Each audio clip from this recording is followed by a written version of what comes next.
kita mulai ya. Bismillahirrahmanirrahim. Assalamualaikum warahmatullahi wabarakatuh.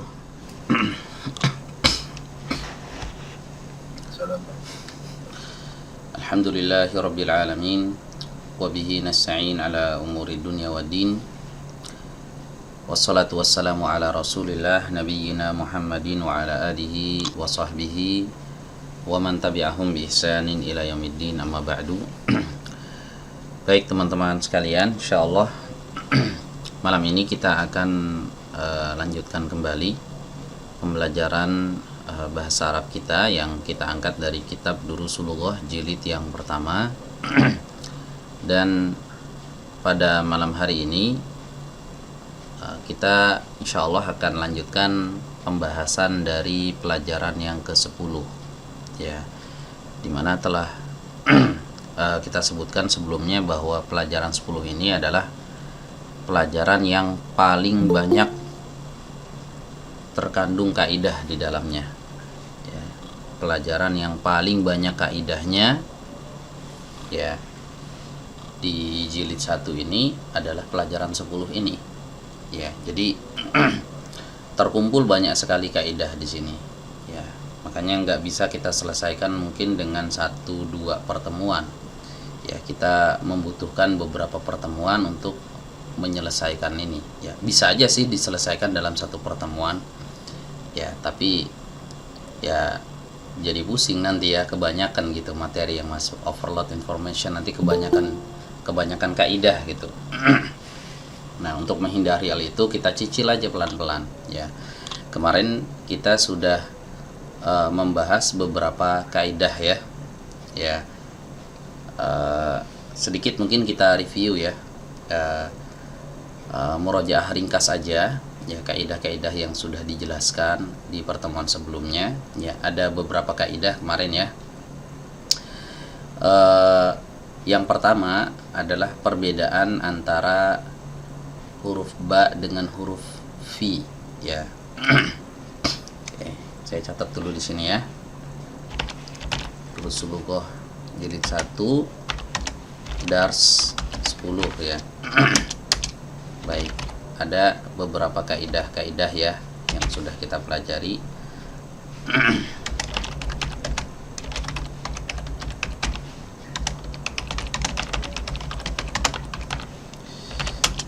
Yang pertama adalah perbedaan antara huruf ba dengan fi ya. Dengan fi bedanya di mana ya, di kemarin udah kita jelaskan ini ya. Nah, ini kita ambil dari pertanyaan jawaban si Muhammad ini ya, ketika si Hamid bertanya, "Man anta, siapa kamu?" "Ana talibun bil jami'ati." Ya, saya adalah mahasiswa di universitas. Ya, bil jami'ati di sini artinya di universitas. Ya. Nah, yang jadi pertanyaan kemarin itu kita bahas ya, apa perbedaan bil jami'ati dengan fil jami'ati ya. Ya, ana talibun bil jami'ati pakai huruf ba ya. Nah, kemudian dengan ana talibun fil jami'ati. Baik, ini kalau diterjemahkan kedua-duanya terjemahannya sama. Saya adalah mahasiswa di universitas. Yang bawah juga sama. Saya adalah mahasiswa di universitas ya. Nah, bedanya di mana? Bedanya kalau fi ya, fi ini menunjukkan kepada posisi ya, saya mahasiswa di universitas, artinya posisi dia ketika itu sedang ada di dalam kampus Ya, ana talibun fil jami'ati itu kalau pakai huruf fi ya. Nah, kalau pakai huruf ba, nah huruf ba ini tidak tidak berkaitan dengan tempatnya di mana, tapi lebih ke status dia. Ya, statusnya adalah mahasiswa di universitas.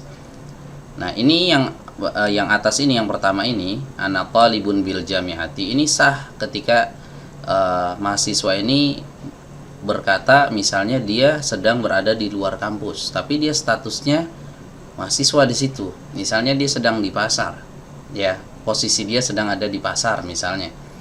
Kemudian ditanya, man anta, siapa kamu? Dia jawab, ana talibun bil jami'ati. Ini sah, ya. Saya adalah mahasiswa di universitas, meskipun posisi dia ketika itu tidak di dalam kampus. Nah, beda dengan fi itu mengharuskan dia itu ada di dalam kampus itu posisinya. Nah, itu bedanya ya. Ya, lebih ke status dia sebagai mahasiswa di universitas tersebut. Ini yang pertama. Oke. Kemudian yang kedua, ya, kita sudah membahas tentang dhamir muttasil ya. Masih ingat ya teman-teman ya? Mudah-mudahan masih pada ingat nih. Dhamir muttasil.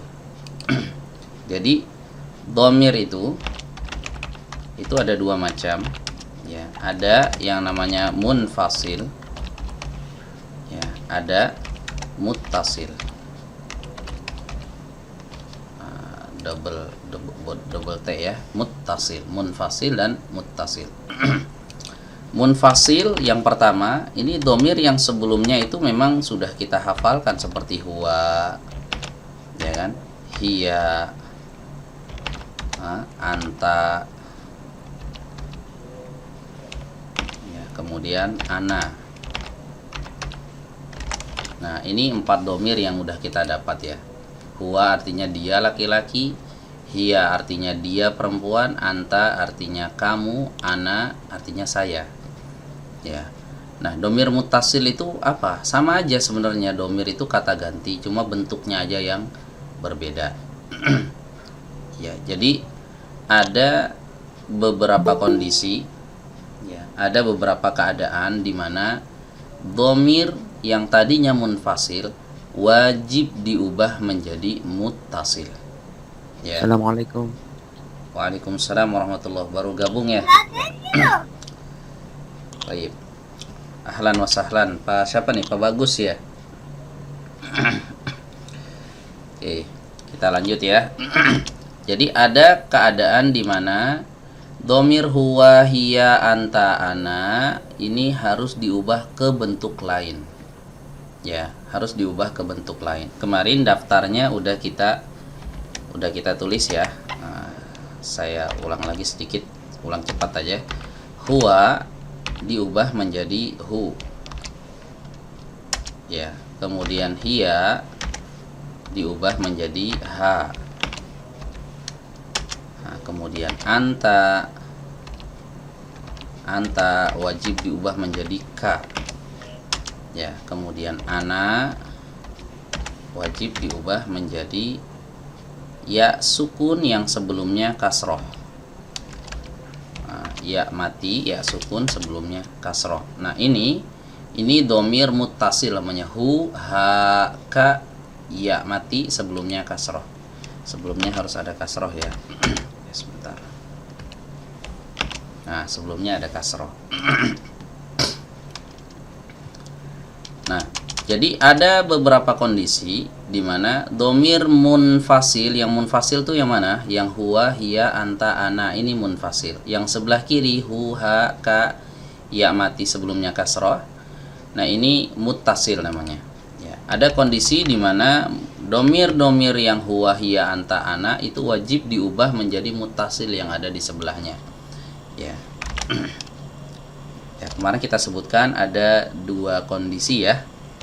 2 keadaan yang mewajibkan dhamir munfasil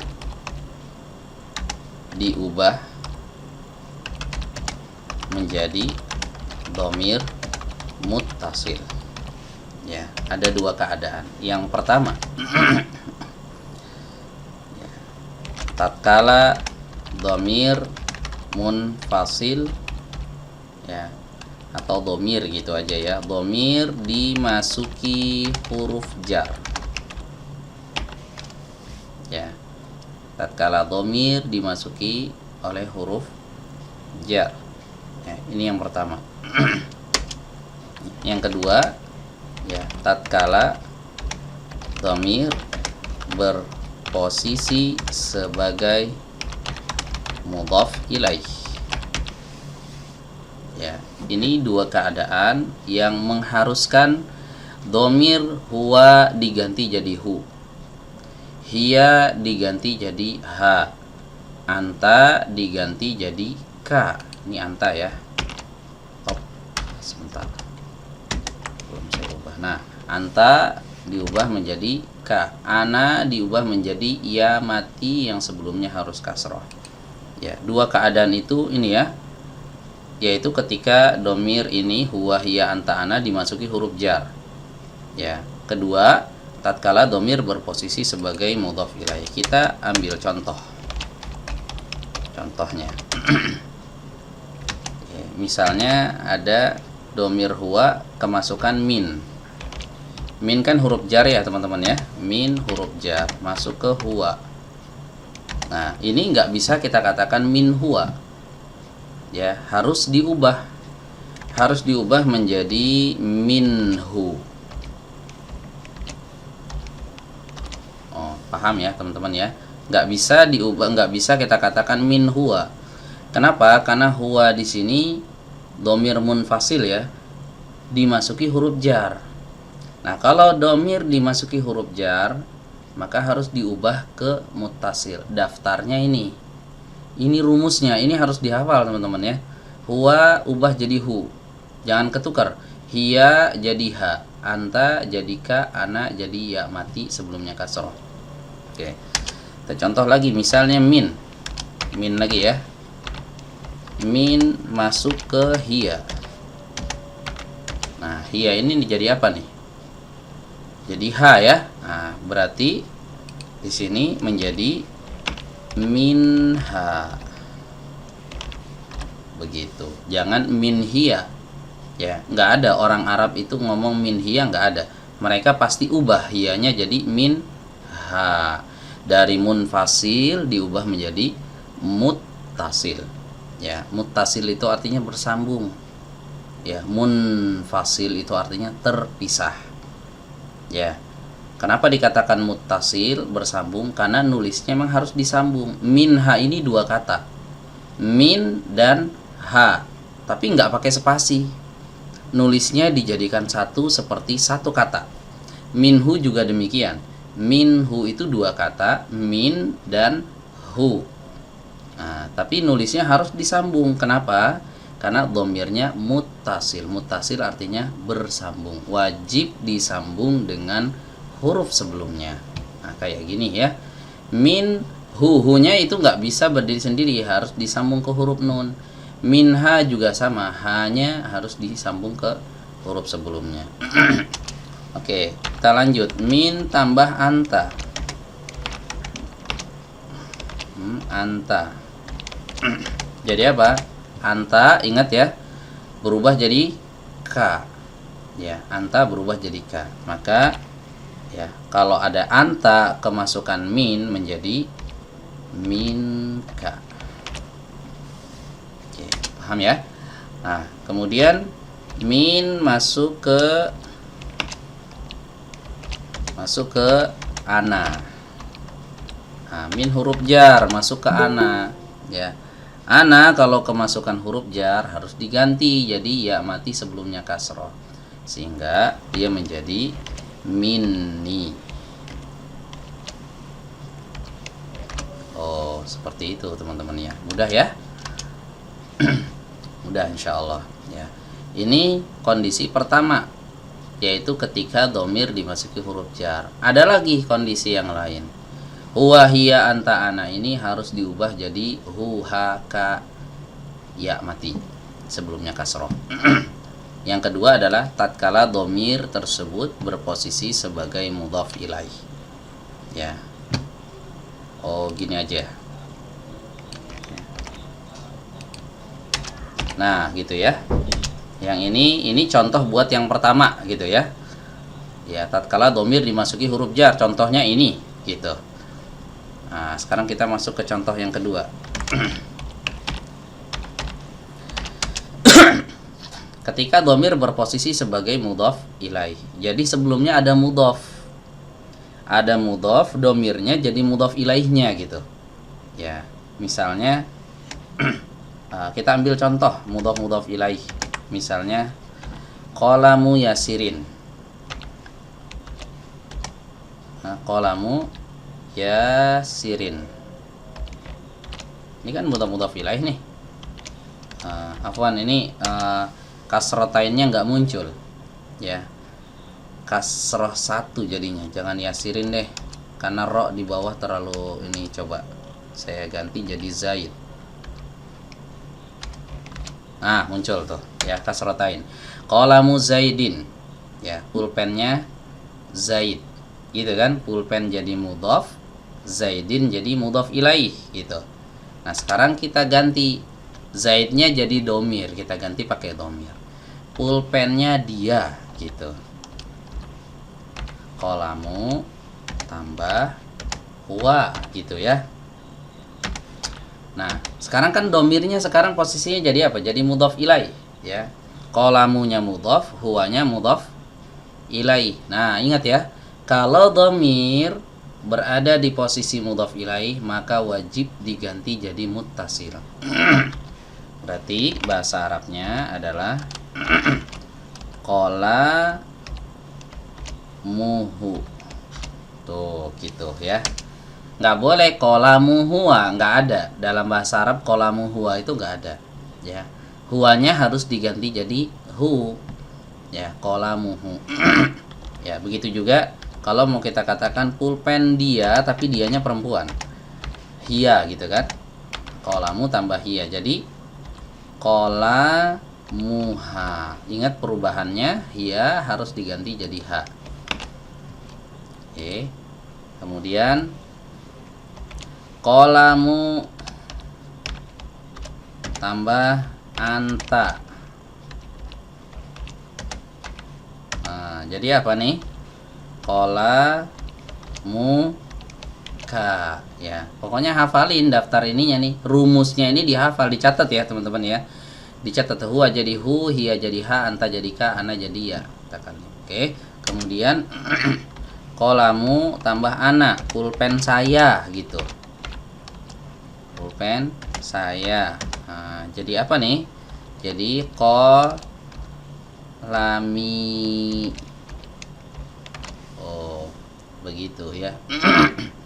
Kan ya mati sebelumnya harus dikasroh. Nah, ya matinya ini domir ana nih tadinya. Asalnya qalamu ana. Asalnya qalamu ana.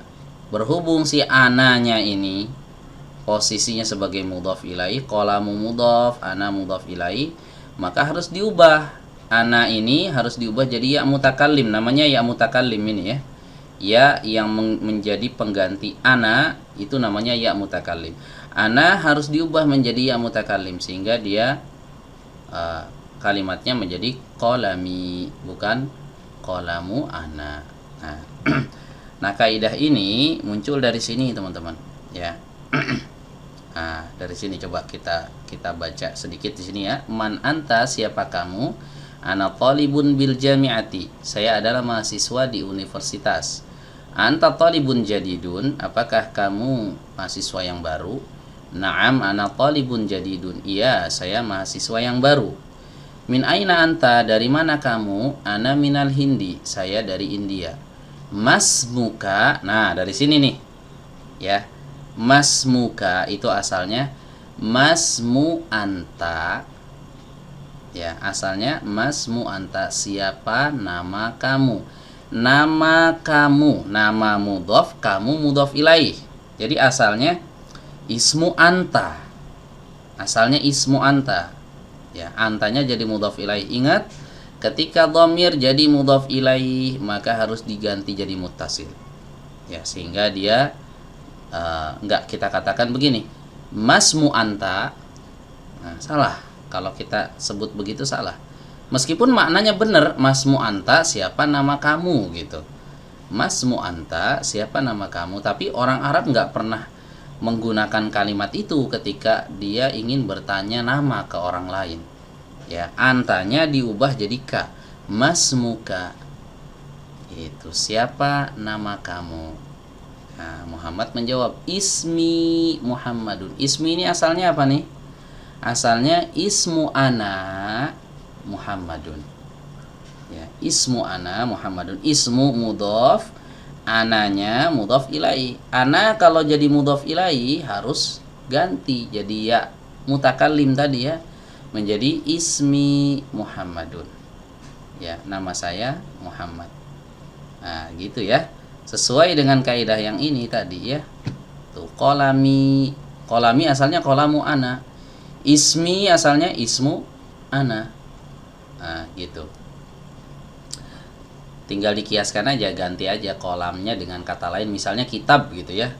Buku dia laki-laki, gimana? Kitabuhu. Itu. Buku dia perempuan, kitabuha. Buku kamu, kitabuka. Buku saya, kitabi. Ya, begitu ya. Tinggal diubah. Rumah dia laki-laki, baituhu. Nah, rumah dia perempuan, baituha. Rumah kamu, baituka. Rumahku, baiti. Ya, gampang ya, insyaallah ya. Nah, ini kaidah yang kemarin kita bahas nih, masih sedikit review kita ya. Oke, kita lanjut ya. Ya, waman hadal fatal ladzi ma'aka. Ya, si Hamid bertanya, dan siapa al-fata? Al-fata artinya pemuda ya. Siapa pemuda ini yang bersamamu? Huwa zamili, dia adalah temanku. Ya, asalnya kalimatnya begini, huwa zamilu ana. Nah, huwa zamilu ana. Dia teman saya. Huwa dia, ya kan, zamilu teman. Ana ya saya gitu. Huwa zamilu ana.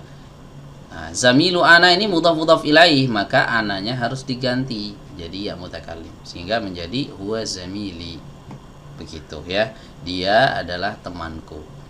Ahwa aidan minal Hindi, apakah dia juga dari India? La huwa minal Yabani, tidak, dia dari Jepang. Ya. Masmuhu, nah ingat ya perubahannya. Masmuhu asalnya ma ismu huwa. Ya, ini mutasi lagi nih. Asalnya ma ismu dan huwa. Masmu huwa asalnya begitu. Ya, siapa nama huwa? Dia. Nah, tapi kan nggak bisa nih dimunculkan huwanya, harus diganti. Ya, jadi hu karena dia posisinya mudhaf ilaih. Ismu mudhaf, huwanya mudhaf ilaih. Nah, gitu ya. Ingat, huwa kalau ada di posisi mudhaf ilaih wajib berubah menjadi hu. Ya, sehingga kalimatnya menjadi masmuhu, tidak boleh kita katakan masmuhuwa. Gitu ya. Masmuhu, siapa namanya? Nah, nyanya ini maksudnya temannya dia. Kan tadi Hamid nanya, siapa pemuda ini yang bersamamu? Dia temanku. Apakah dia dari India? Tidak, dia dari Jepang. Siapa namanya? Gitu ya. Siapa namanya? Muhammad, kemudian menjawab ismuhu Hamzatu. Namanya adalah Hamzah. Nah, ini kaidah lagi nih yang kemarin kita bahas ya. Nama laki-laki yang ada tak marbutohnya. Ya, Hamzah ini nama laki-laki tapi ada tak marbutoh. Tak marbutoh ini kan ciri perempuan. Ya, ciri kata itu berjenis muannas ya atau perempuan ya. Tapi Hamzah ini sepakat kita nggak mungkin kita katakan dia perempuan. Ya, Hamzah ini laki-laki. Nah, kata para ulama, kalau ada nama laki-laki terdapat tanda muannasnya, maka ia masuk ke dalam golongan isim ghairu munsharif, ya, atau kata yang terlarang tanwin. Ya, kata yang terlarang tanwin. Oke, kita catat kaidahnya ya. Nih, kaidah yang ketiga. Jika nama laki-laki, ya, terdapat adanya tanda muannas, ya, dalam hal ini adalah tak marbutoh ya, ya, maka ia termasuk ke dalam golongan isim ghairu munsharif. Apa itu isim ghairu munsharif? Kata yang terlarang tanwin, ya, itu isim ghairu munsharif pengertiannya. Isim ghairu munsharif artinya kata yang terlarang tanwin, tidak boleh ditanwin dalam kondisi apapun, ya, dalam kondisi apapun dia tidak boleh tanwin. Ya, seperti nama perempuan, jatuhnya seperti nama perempuan. Nama perempuan itu kan gak boleh tanwin, ya. Fatimatu, Aisyatu, Maryamu, Zainabu. Nah, nama laki-laki karena ada penanda perempuannya, maka dia tidak boleh, ya, tidak boleh ditanwin, sama jadinya kayak Zainabu, Maryamu gitu. Jadi hamzatu tidak boleh hamzatun. Tapi ingat, dia bukan muannas, dia mudzakkar, dia laki-laki. Hamzah ini laki-laki, bukan perempuan. Cuma ada penanda muannasnya aja, gitu ya. Ada penanda muannas, tapi dia bukan muannas, ya. Dia tetap mudzakkar, ya. Dia tetap mudzakkar. Nah, gitu ya. Oke, jadi ini kaidah yang ketiga yang kita bahas di sini, ya. Apabila ada nama laki-laki yang tidak yang ada padanya penanda muannas, ada tamar butohnya, maka tidak boleh ditanwin, masuk ke dalam golongan isim ghairu munsharif. Dihafalin tuh istilahnya teman-teman ya, isim ghairu munsharif, kata yang terlarang tanwin. Ya, contoh lain selain hamzah apa ada atau enggak nih? Selain hamzah banyak ya nama laki-laki yang ada tamar butohnya, ya. Contohnya ini satu tadi hamzah ya, hamzah pakai h kecil ya. Kalau yang h gede hamzah itu huruf hamzah, ya. Kalau pakai h kecil hamzah itu nama orang. Kalau hamzah, nah, pakai yang gini hamzah, ini bukan nama orang, nama huruf, ya. Huruf hamzah dengan orang yang namanya hamzah itu beda huruf ya. H dengan H, jangan ketukar. Nama orang pakai H, hamzah, ya. Contoh lain misalnya Usamah. Ada nama sahabat Rasul Usamah bin Zaid. Nah, nggak boleh kita katakan Usamatun, ya, tapi Usamatu, ya. Kenapa? Apakah dia perempuan? Enggak, dia laki-laki, tapi ada tak marbutohnya aja yang menyebabkan dia terlarang tanwin. Contoh lain misalnya Muawiyah, Muawiyatu, jangan kita katakan Muawiyatun, ya, Muawiyatu. Contoh lain misalnya Tolhah, Tolhah bin Ubaidillah, ya, salah satu sahabat al-mubasysyaruna bil jannah ya, yang mendapatkan jaminan surga, ya. Ada salah seorang sahabat namanya Tolhah bin Ubaidillah. Nah, nggak boleh kita katakan Tolhatun, tapi Tolhatu. Nah, tinggal kiaskan aja ya ke kata-kata yang lain. Misalnya Maisaroh, Maisarotu. Nah, Maisaroh laki-laki ya. Maisaroh di Arab laki-laki, kalau di sini perempuan, ya. Sebenarnya dia nama laki-laki ya, ya. Maisaroh itu nama laki-laki. Nah, Maisaroh ini tidak boleh kita katakan Maisarotun, tapi Maisaratu. Nah, kenapa? Karena dia laki-laki, Maisarah nama laki-laki yang ada tak marbutohnya. Gitu. Nah, tinggal kiaskan aja ke nama-nama yang lain, banyak ya, banyak sekali, Ikrimah ya, dan seterusnya. Oke, jadi ini nama temannya si Muhammad tadi ya, yang berasal dari mana? Dari Jepang ya. Namanya adalah Hamzah. Hamzatu, bukan Hamzatun. Nah, sampai sini kemarin kita ya belajarnya nih. Jadi setengah jam sendiri nih kita review yang kemarin ya, nggak apa-apa, yang penting ingat ya. Jadi ada 3 kaidah yang kemarin kita bahas. 1, perbedaan antara ba dengan fi. 2, pembahasan dhamir muttasil. Yang ketiga, nama laki-laki yang terdapat padanya tanda muannas.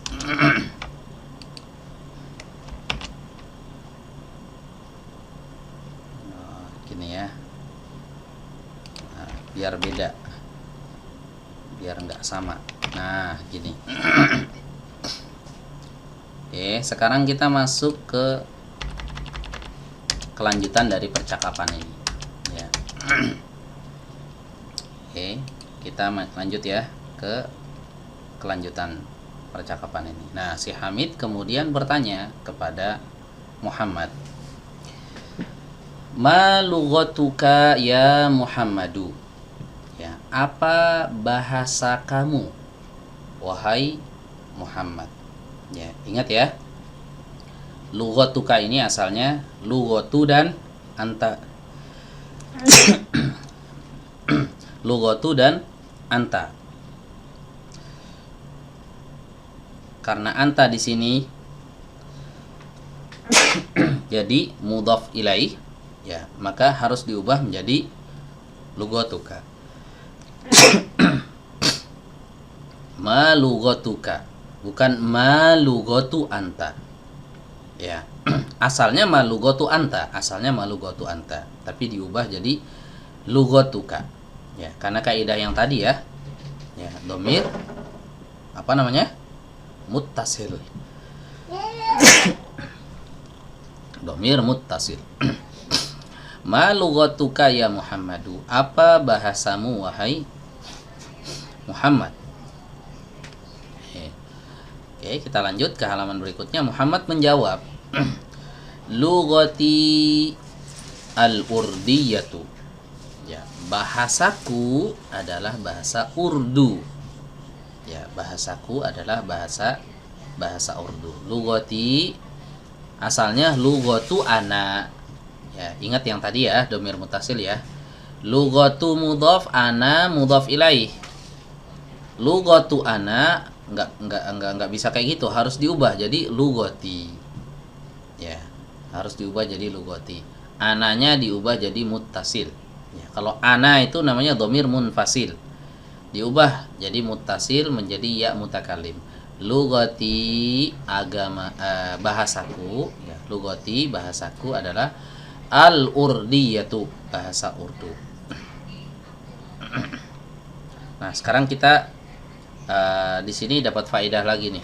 Ya, dapat kaidah bagaimana cara menisbatkan sebuah bahasa ke negara tertentu atau suku tertentu. Ya. Caranya gampang, teman-teman ya. Ya, ini kaidah yang keberapa nih? Yang keempat ya. Menisbatkan bahasa kepada negara atau daerah atau suku tertentu. Ya, misalnya Urdu itu kan bahasa sana ya, Urdu. Ya. Ya, bahasa Urdu itu bahasa Arabnya adalah al-lughatu al-urdiyatu. Perhatikan tambahan hurufnya. Ya. Bahasa Jepang. Ya. Jepang kan al-Yaban ya. Jepang al-Yaban. Bahasa Arabnya al-lughatu al-yabaniyatu. Nah, jadi kalau kita ingin menisbatkan bahasa kepada negara tertentu, misalnya bahasa Jepang, ya, caranya tambahkan al-lughah di sininya. Al-lughatu bahasa, artinya. Ini jangan lupa dikasih alif lam, kemudian di akhirnya ada ya tasydid dan tak marbutah. Iyatu, begitu ya.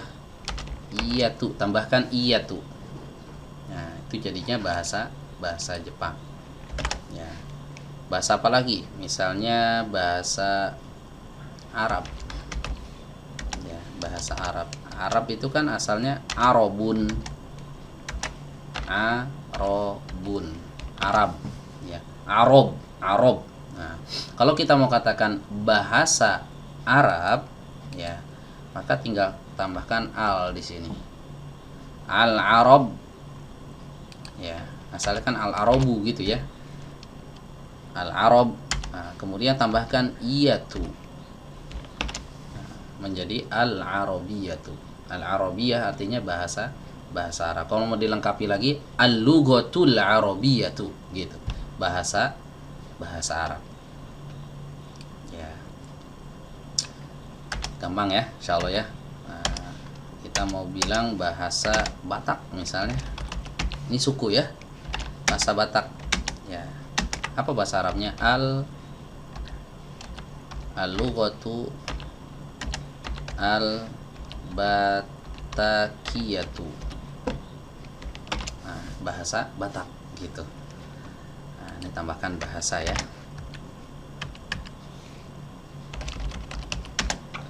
Bahasa Urdu ya. Bahasa Jepang ya. Bahasa Arab al-lughatu, tambahkan al-arabiyatu.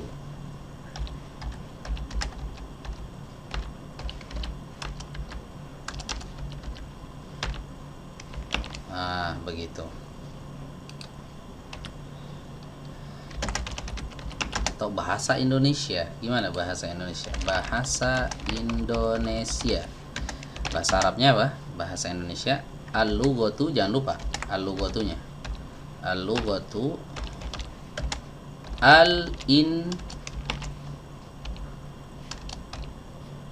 Indonesiyatu.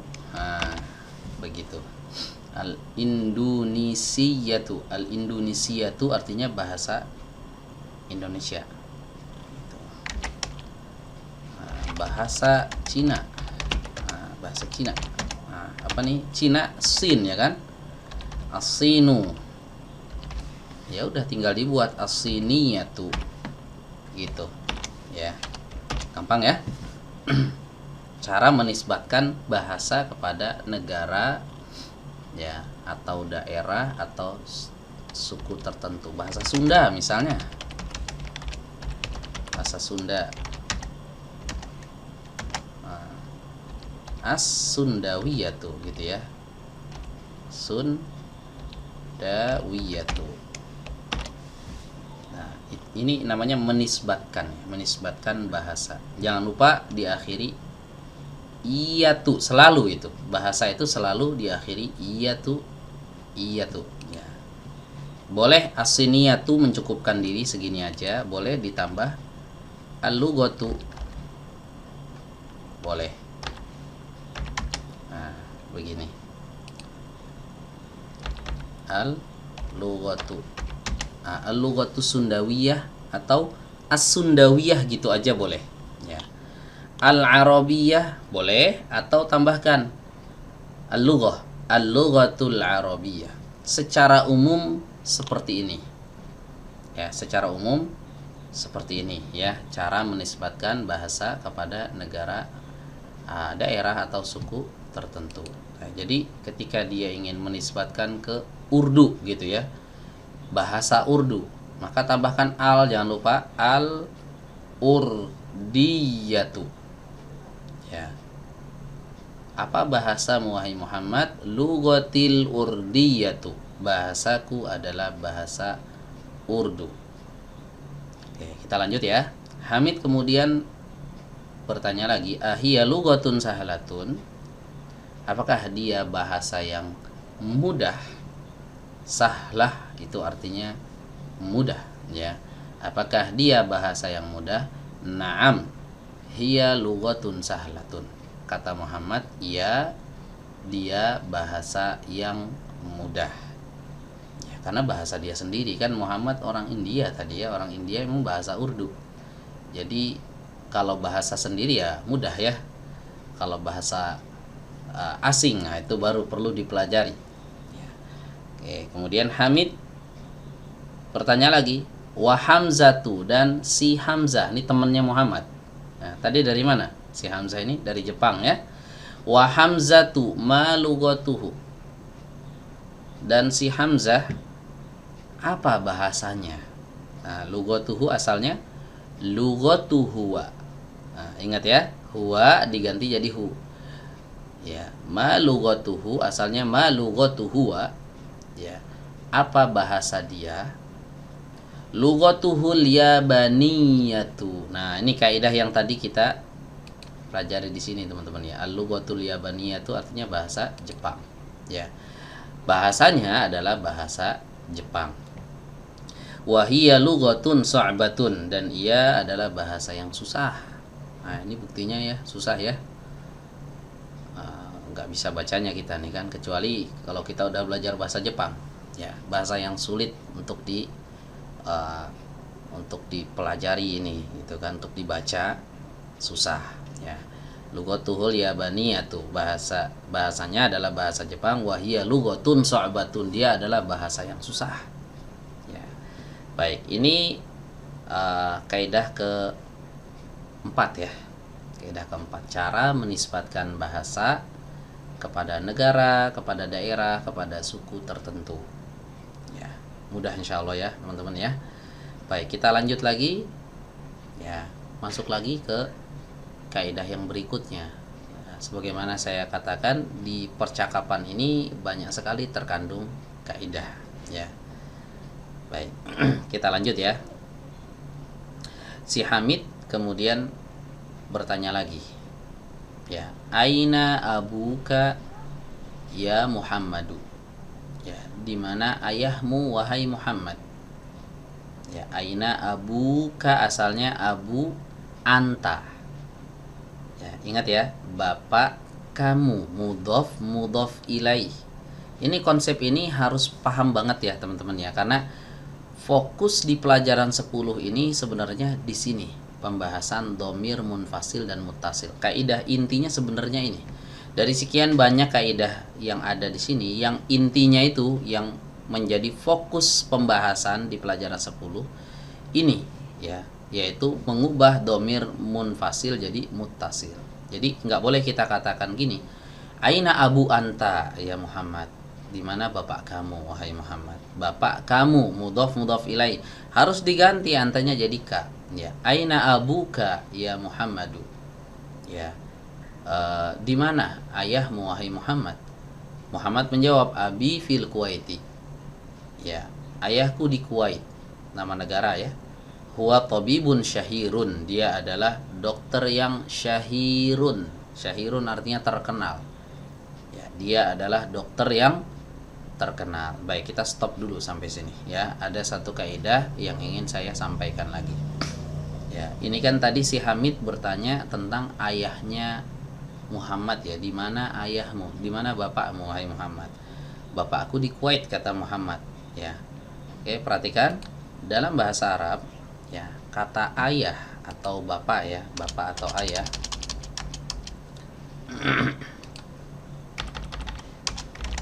kata ayah, bahasa Arabnya adalah abun. Abun ya. Kalau ibu umun ya.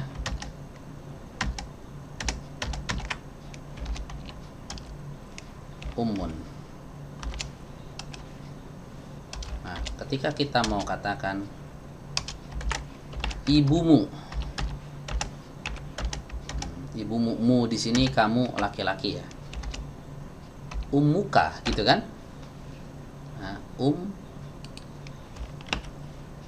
muka asalnya ummu anta ya, tapi berubah jadi ummuka. Tapi ketika kita mau katakan ayahmu, nggak boleh kita katakan begini, abuka. Salah ya, salah kalau kita tulisnya seperti ini, abuka ya, salah. Yang betul harus ditambah wawu, abuka, harus ada wawunya ya, untuk ayah ya. Kalau untuk ibu udah bener, ummuka bukan ummuka. Tapi untuk ayah harus ditambah wawu, abuka ya, ketika dia dalam keadaan mudhof ya. Lafadz abun ketika dalam keadaan mudhof harus ditambah wawu ya. Jadi misalnya kita mau bilang ayahnya Khalid, ayah jadi mudhof ini posisinya ya, ayahnya Khalid, ayahnya mudhof, Khalid mudhof ilaih gitu kan. Kalau lafadz abun jadi mudhof harus ditambah wawu, Abu Khalidin gitu ya. Jangan gini, Abu Khalidin. Emang bener abun itu abun, ayah itu abun ya, gini ya, nggak ada wawunya, asalnya nggak ada wawu dia. Tapi ketika dia jadi mudhof dia harus ditambah wawu, Abu Khalidin. Ya, paham ya teman-teman ya. Begitu juga kata akhun ya, akhun, akhun artinya saudara, akhun artinya saudara ya, saudaranya Khalid ya. Apa bahasa Arabnya saudaranya Khalid ya? Akhu pakai wawu. Oh, gini, wajib ya, wajib Khalidin. Nah, begitu, harus ada wawunya ya, kata abun dan kata akhun ya, kata abun dan kata akhun.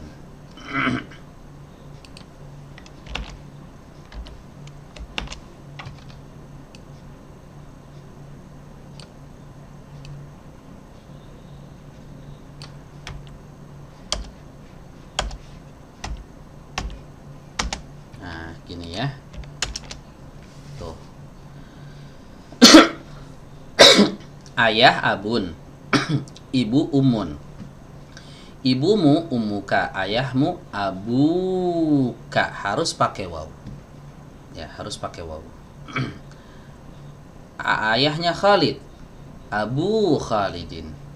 Saudara juga sama, saudaranya Khalid, akhu Khalidin ya. Wajib ya muncul huruf wawu ketika dalam keadaan mudhof ya. Berarti di sini kita bahas kaidah kelima. Kata abun ya, boleh dicatat teman-teman ya. Kata abun dan akhun. Abun artinya ayah, akhun artinya saudara. Jika berposisi sebagai mudhof, maka harus ditambah huruf wawu. Harus ya, ditambah huruf wawu seperti ini.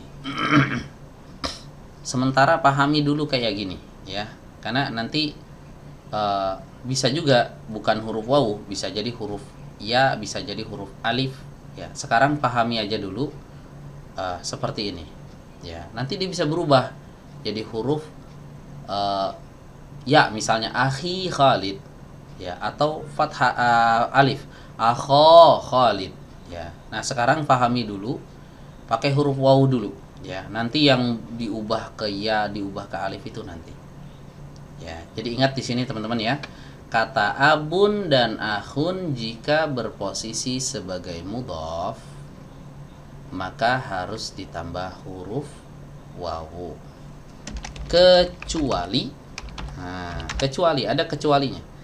Jika mudhaf ilaihnya adalah ya mutakallim. Nah, boleh dicatat nih teman-teman, catat dulu ya, nanti saya jelasin nih. Dicatat dulu yang kaidah nomor 5. Kata abun dan akhun jika berposisi sebagai mudhaf maka harus ditambah huruf wawu, kecuali jika mudhaf ilaihnya adalah ya mutakallim. Ya mutakallim itu apa? Tadi udah kita bahas. Ya yang menjadi pengganti dhamir ana. Ya, baiti, ya, kitabi, kolami, ini ya mutakallim semuanya. Kolami pulpen saya, ya. Kitabi buku saya, baiti rumah saya, gitu ya. Nah, kalau kata abun dan akhun ini disandarkan ke domir ana, ayahku, gitu ya, ayahku, maka tidak kita katakan akhui, abui, nggak gini ya, tapi abi, ya, abi bukan abui. Wawunya nggak muncul, ya, karena pengecualian. Harusnya dia muncul wawu karena ayah itu kan mudhof, ku aku ini mudhof ilaih, ya, harusnya abui, harusnya begitu, ya. Tapi pengecualian, kecuali, ya, jika mudhof ilaihnya ya mutakallim ini maka tidak muncul wawunya. Begitu juga saudara, ya, saudaraku, nah, tidak kita katakan akhui, begini enggak, ya, akhi, asalnya ada wawunya, asalnya akhui, begitu memang asalnya, tapi ini masuk ke pengecualian, ya, wawunya enggak muncul, ya. Beda dengan ayahmu, gitu ya, ayahmu, nah ini muncul karena kan bukan ya mutakallim, ya. Abuka, nah gitu, ya, bukan abuka, bukan, tapi abuka, saudaramu, ya, saudaramu. Akhuka, itu akhuka artinya saudaramu. Wajib muncul wawu, ya. Kenapa? Karena dia mudhof. Akhun di sini posisinya mudhof. Ya, ingat ya, kata abun dan kata akhun. Ya, kata abun dan kata akhun ini spesial. Sebenarnya ada 5, ya, kata yang spesial ini ada 5. Cuma kita bahas 2 aja dulu. Namanya al-asma al-khamsah. Khamsah artinya 5, ya. Ya, al-asma al-khamsah. Al-asma al-khamsah itu 5 kata yang spesial dalam bahasa Arab. Ya, 5 kata yang spesial, dia punya hukum tersendiri dalam bahasa Arab yang tidak dimiliki oleh kata lain. Ya, ada 5 kata. 2 di antara 5 itu adalah abun dan akhun. Masih ada 3 lagi tapi nggak diturunkan di sini nanti. Ya, nanti ada pembahasan tersendiri. Sama aja, kaidahnya seperti itu. Keistimewaan yang dimiliki oleh 5 kata ini apa? Ada tambahan wawu ketika dia mudhof. Itu keistimewaannya. Kalau kata lain enggak. Kata lain misalnya kata umun. Umun kan enggak termasuk al-asmaul khamsah. Ya. Umun Nah, ummuka nggak ada wawunya, ummuka. Tapi kalau abun, nah, dia muncul wawu, abuka, begitu. Inilah keistimewaan kata abun daripada kata-kata yang lain. Begitu juga kata akhun. Dua kata ini ya. Ada 5, tapi kita bahas 2 dulu. Ya. Namanya apa? Al-asma al-khamsah. Al-asma al-khamsah. Al-asma al-khamsah marfu' dengan huruf wawu. Ini keistimewaan dia dari kata-kata yang lain, ya. Kalau kata-kata yang lain itu kan marfu'nya pakai apa? Pakai dhammah ya. Ya, coba kita lihat di sini kata masjidun misalnya. Masjidun. Nah, marfu ya. Marfu apa majrur nih masjidun? Marfu. Pakai apa marfu'nya? Pakai dhammah. Masjidun. Ya, tapi kalau al-asmaul khamsah, al-asmaul khamsah enggak pakai dhammah. Marfu'nya bukan pakai dhammah, marfu'nya dengan huruf, ya. Keren, istimewa dia. Ya, kata yang lain tuh pakai harokat, ya. I'rabnya itu pakai harokat, majrur pakainya kasroh gitu kan. Marfu' pakainya dhammah. Al-asmaul khamsah istimewa. Marfu' enggak pakai dhammah, tapi pakai huruf. Wah, ini keren ya, dhammahnya gede gitu ya. Wow, ini kan dhammah besar nih ya. Nah, ini istimewa. Makanya dikatakan 5 kata yang istimewa dalam bahasa Arab. Ya, sebagian ulama ada yang mengatakan al-asma'us sittah, ada 6. Ya, sebagian ada yang mengatakan 5, sebagian lagi ada yang mengatakan 6. Tapi yang masyhur, yang terkenal itu al-asma'ul khamsah. 5, satunya ini ya ada di pembahasan bahasa Arab yang sudah ekspor ya, sudah tinggi pembahasannya itu. Jadi secara dasarnya saja kata yang istimewa itu ada 5 aja. Ya, ada 5. Tapi di sini kita bahas 2 aja ya, teman-teman ya. Keistimewaannya ini ingat ya, marfunya dengan huruf wawu bukan dengan dhammah. Ya, kalau kata pada umumnya pakai dhammah, dia enggak. Ya, pakai wawu. Tapi ingat ada syaratnya. Ingat ada syaratnya. Kalau mau dijadikan al-asmaul khamsah ada syaratnya. Syaratnya adalah harus dalam keadaan mudhof. Dan mudhof ilaihnya bukan ya mutakallim. Baru bisa dikatakan dia marfu dengan wawu. Ya. Ini ingat syaratnya harus dalam keadaan mudhof dan mudhof ilaihnya bukan ya mutakallim. Gitu.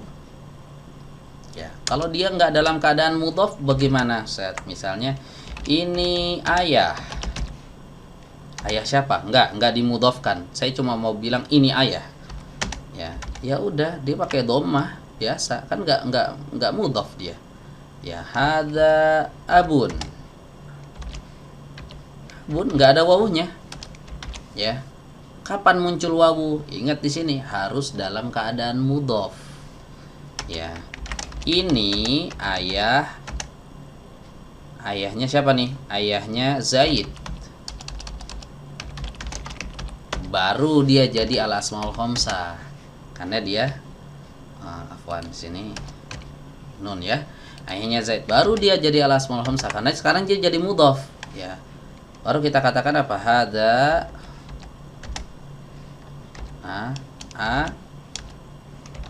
Abu muncul, ya.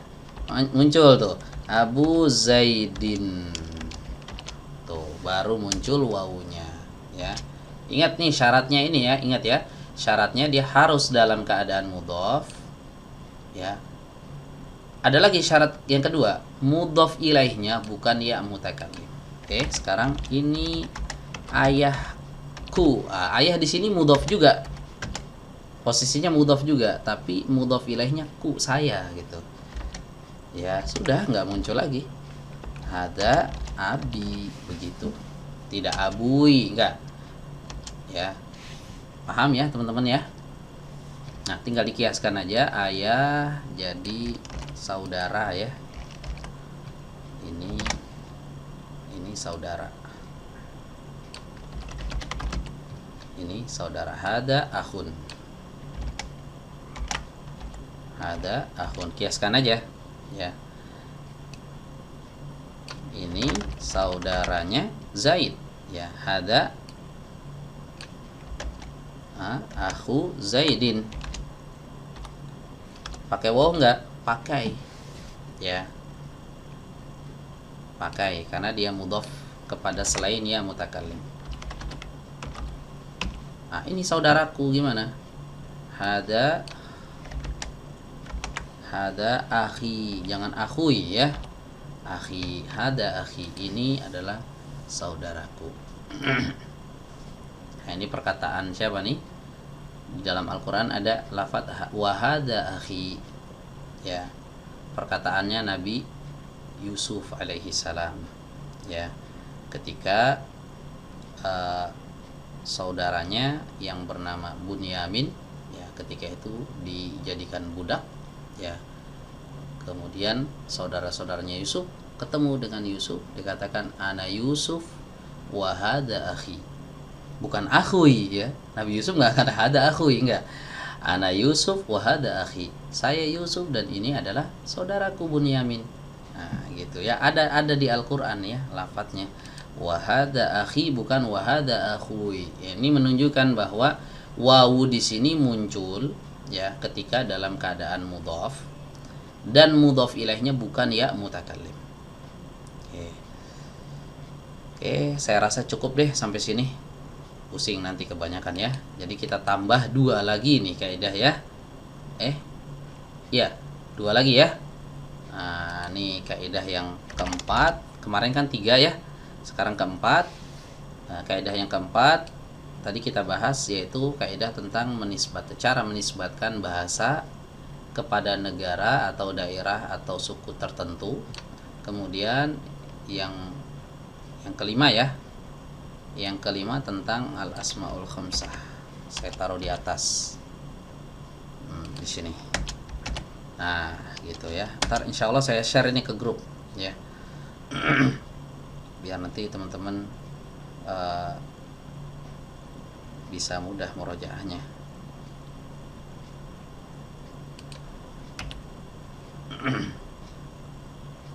Oke, sampai sini insya Allah kita cukupkan ya. Ada yang mau bertanya nggak? Paham nggak nih teman-teman? Atau pusing? Karena memang udah mulai tinggi nih pembahasannya ya. Kalau jarang di murojaah repot. Ya, harus sering di murojaah bahasa Arab tuh ya. Gimana teman-teman semuanya? Paham atau enggak nih pembahasan? Paham Ustaz, insyaallah. Insyaallah paham Ustaz. Paham insyaallah ya. Alhamdulillah. Ya. Baik. Ini ada suara. Insyaallah Ustaz. Insyaallah paham. Alhamdulillah ya. Kita pelan-pelan aja ya teman-teman ya, nggak usah terburu-buru. Karena memang kita nggak ngerjar kurikulum. Pelan-pelan, yang penting paham ya. Saya pernah waktu awal-awal ngajar bahasa Arab tuh ya, satu pertemuan satu pelajaran. Wah, saya kira begitu tuh. Pelajaran bahasa Arab ini kan yang jilid 1 ada 23 pelajaran. Wah, berarti bisa nih satu pertemuan satu pelajaran ya. Begitu masuk pelajaran 10 pusing gitu kan, banyak banget kaidahnya. Ya, sampai ada 10 kaidah di sini teman-teman. Ini kita baru belajar berapa? 5 ya. Berarti masih ada 5 lagi nih. Masih ada 5 kaidah lagi. Kalau kita geber di satu pertemuan pusing ya. Nah, sedikit-sedikit aja dulu 5 ini diulang-ulang ya. Ingat yang tadi 5 ya. 5 ini diulang-ulang teman-teman ya. Nih ada 5. Yang pertama perbedaan antara ba dengan fi. Kemudian ada dhamir muttasil ya. Kemudian yang ketiga nama laki-laki yang ada tamar butohnya, itu nggak boleh tanwin ya. Kemudian 4 menisbatkan bahasa kepada negara atau daerah atau suku tertentu. Oke, kemudian al asmaul khamsah ya, al asmaul khamsah kita tulis di sini, al asma al khamsah, 5 kata spesial dalam bahasa Arab. Kaidahnya ini kaidahnya. Nah, ini ya, kata abun dan akhun jika berposisi sebagai mudhaf maka harus ditambah huruf waw kecuali jika mudhaf ilaihnya adalah ya mutakallim. Baik, ada pertanyaan sampai sini? Kalau nggak ada pertanyaan mungkin saya cukupkan ya sampai sini. Kalau yang mau nanya silahkan, mumpung masih ada waktu. Sebenarnya bisa ditambah, cuma takut pusing nanti ditambah lagi kebanyakan, nanti ada lagi kaidahnya. Jadi kaidahnya di berdekatan teman-teman. Satu percakapan ini, pertanyaan si siapa nih, Muhammad, si Hamid, nanti dijawab sama Muhammad, di situ ada kaidah. Nanti nanya lagi si Hamid, dijawab lagi sama Muhammad, ada kaidah baru lagi. Jadi kalau kita lanjut misalnya percakapannya, muncul lagi kaidah baru lagi, nanti pusing kebanyakan. Oke, kalau nggak ada pertanyaan mungkin kita cukupkan deh sampai sini. Ya mudah-mudahan antum paham semuanya ya. Jangan lupa diulang-ulang, di murojaah, tetap semangat belajar bahasa Arabnya. Meskipun tinggal berapa orang nih ya. Oh, nggak apa-apa, yang penting kita jalan aja ya. Kalau nggak ada halangan, insya Allah kita tiap malam Ahad ya, berhubung karena kemarin ada halangan, saya ada rapat di musola ya, pembentukan struktur organisasi, jadi nggak bisa saya berhalangan. Mudah-mudahan di pekan berikutnya kita bisa ketemu lagi nih ya di malam Ahad insya Allah, setiap malam Ahad. Oke, kita cukupkan sampai sini teman-teman semuanya. Terima kasih banyak atas partisipasi antum semuanya. Kurang lebihnya mohon maaf. Kita akhiri dengan membaca doa kafaratul majlis. Subhanakallahumma wa bihamdika asyhadu an la ilaha illa anta astaghfiruka wa atubu ilaik. Assalamualaikum warahmatullahi wabarakatuh. Waalaikumsalam warahmatullahi wabarakatuh. Wa iyyakum.